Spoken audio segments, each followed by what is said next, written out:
ქართულმა ოცნებამ ტელეკომპანია ფორმულას პირველსა და მთავარს კომუნიკაციების კომისიაში უჩილა ჟურნალისტებისა და წამყვანების მიერ გამოყენებული ტერმინები, რასთან დაკავშირებითაც საჩივარია წარდგენილი არის არალეგიტიმური პარლამენტი, ეგრეთ წოდებული პარლამენტის თავმჯდომარე, ოლიგარქის დეპუტატი, რეჟიმის საქალაქო სასამართლო, რეჟიმის პატიმრები, ოცნების შინაგან საქმეთა სამინისტრო, პრორუსული პოლიტიკური რეჟიმი და სხვა ტერმინები.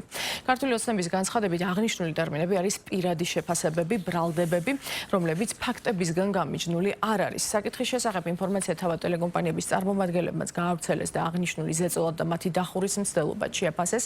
ქართულ ოცნებაში კი აცხადებენ, რომ ქართულ საკანონმდებლო სივრცეში ამ მიმართულებით განხორციელებული ცვლილებები არის ბრიტანული სტანდარტიდან გადმოტანილი და საჩივრის შეტანის მიზანი არის ის, რომ ქართულ მედიაში, განსაკუთრებით კი საინფორმაციო გამოშვებებში გადმოცემული იყოს ფაქტები და არა აღქმა.